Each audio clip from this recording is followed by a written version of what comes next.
Bonjour à tous. À la une de ce journal de l'Afrique latente au Niger, l'ultimatum de la CEDEAO a expiré.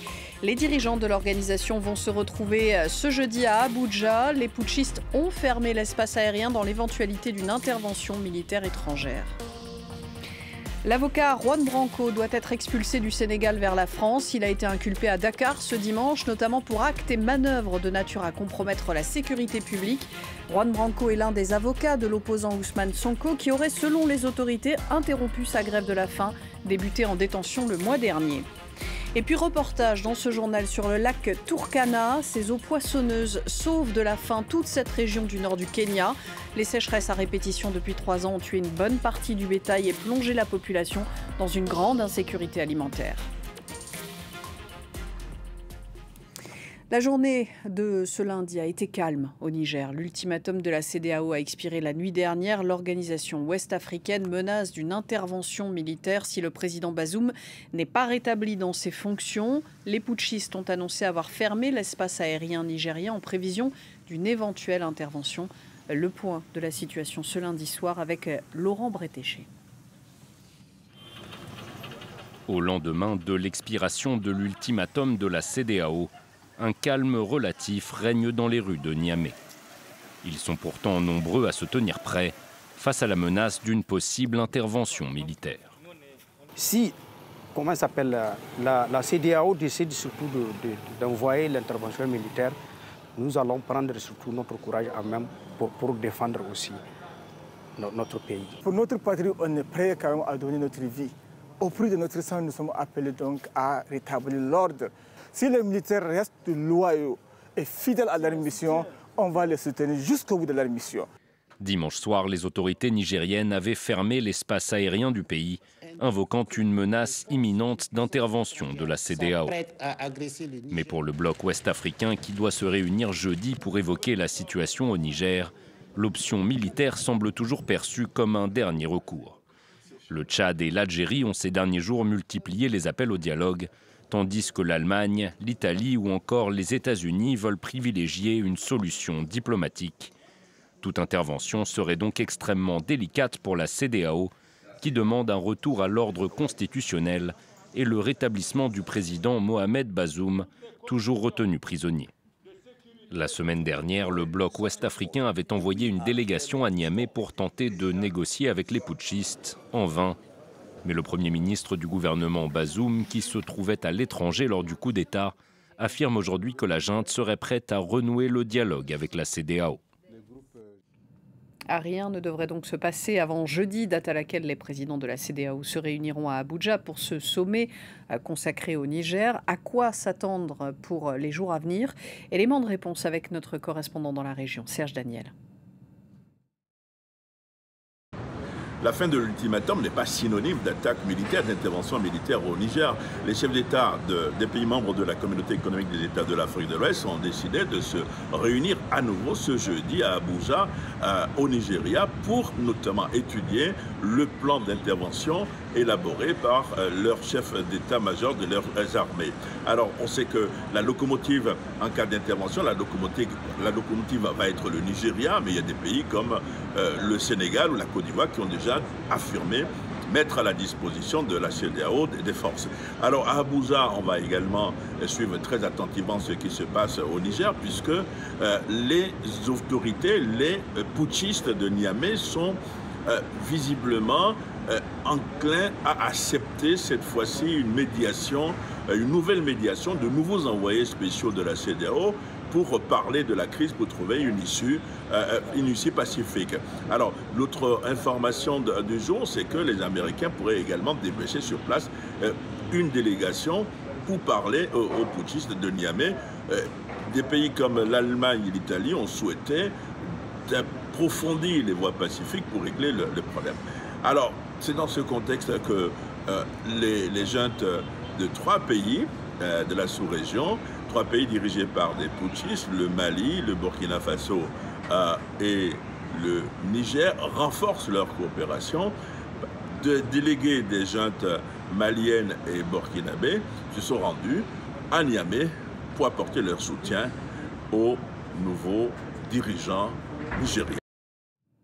L'avocat franco-espagnol Juan Branco serait en passe d'être expulsé du Sénégal vers la France. Il a été arrêté vendredi et inculpé hier, dimanche, par la justice sénégalaise pour complot, diffusion de fausses nouvelles et actes et manœuvres de nature à compromettre la sécurité publique ou à occasionner des troubles politiques graves, entre autres. Juan Branco est l'un des avocats de l'opposant Ousmane Sonko. Le ministre sénégalais de la Justice a tenu tout à l'heure une conférence de presse pour évoquer le cas de Juan Branco et d'Ousmane Sonko. L'opposant aurait interrompu sa grève de la faim. Notre correspondant Eliman Dao a assisté à cette conférence de presse. Son résumé. Après l'alerte donnée par son parti ce dimanche, on était resté 24 heures sans avoir de nouvelles sur l'état de santé d'Ousmane Sonko. Le ministre de la Justice, face à la presse, cet après-midi, s'est voulu rassurant sur l'état physique de l'opposant. Ismaïla Madior Fall a tenu à préciser que Ousmane Sonko a bien observé une grève de la faim, mais une grève de la faim partielle selon le ministre de la Justice. Je vous propose de l'écouter. Le samedi matin, M. Ousmane Sonko a pris son petit déjeuner. Le samedi matin, il aurait donc interrompu sa grève de la faim. Je cite le compte-rendu de l'administration pénitentiaire. Donc, il est admis à l'hôpital principal. Et quand il est arrivé à l'hôpital principal, il a subi des soins. Il a subi des soins et après administration de ces soins, je ne veux pas entrer dans des considérations personnelles, dans son bulletin de santé, je n'y entrerai pas, mais lorsqu'il a reçu les soins, il se porte mieux. Autre affaire qui a tenu en haleine l'opinion cette dernière semaine, c'est l'affaire Juan Branco, l'avocat français d'Ousmane Sonko, qui avait réussi à entrer au Sénégal de façon irrégulière avant de disparaître tout simplement dans la nature. Il a finalement été rapatrié à Dakar depuis la Mauritanie. Après 48 heures de détention, il a recouvré la liberté, mais sous contrôle judiciaire. Le ministre de la Justice annonce son expulsion du Sénégal dans les prochaines heures. Félicien Kabuga, le financier présumé du génocide au Rwanda, devrait être libéré d'urgence. Des juges d'appel de l'ONU ont estimé en effet qu'il était inapte à être jugé à La Haye.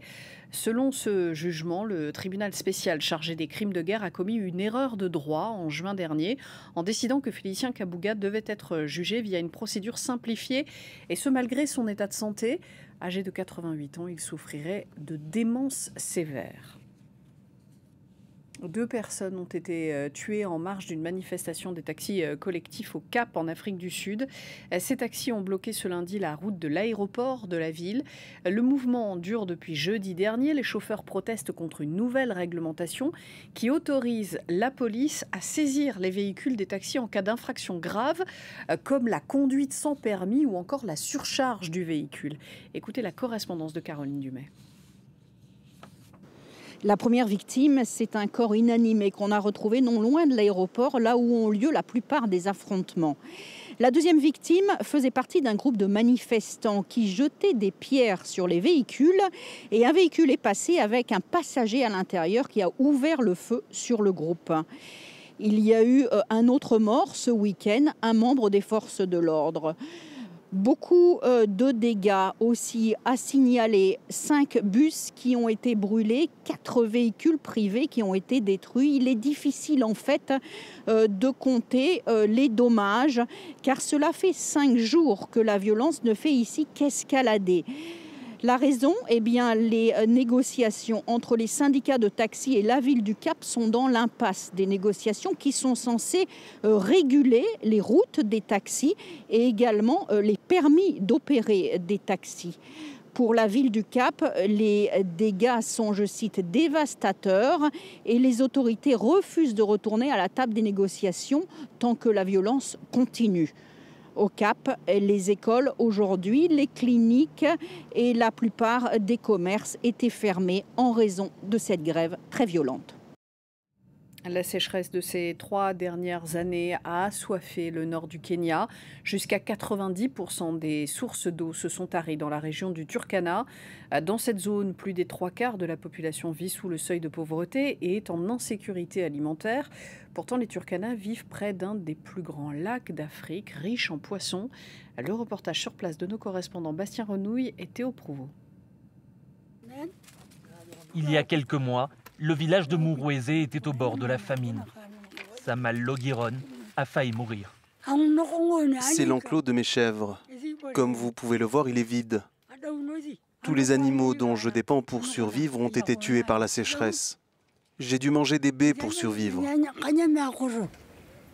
Plus rien ne pousse et des centaines de milliers d'animaux d'élevage sont morts. L'État a dû apporter une aide d'urgence. Il cherche désormais des solutions durables.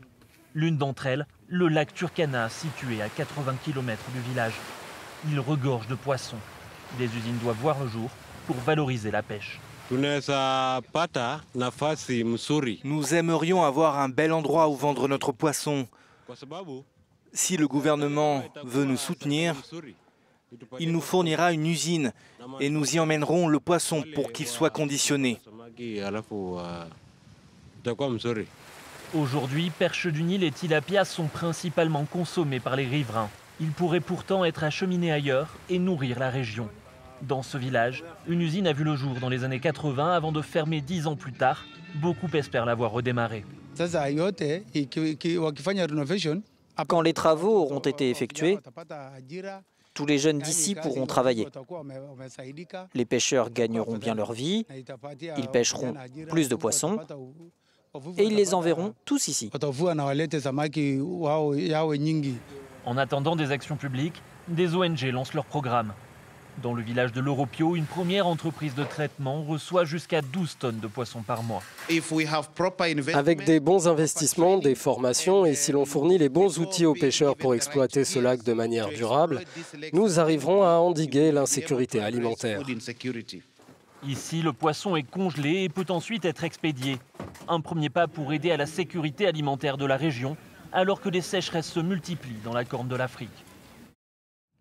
Voilà pour ce journal. Merci de votre attention. On se quitte quelques instants et on se retrouve tout de suite pour un point complet sur l'actualité internationale cette fois.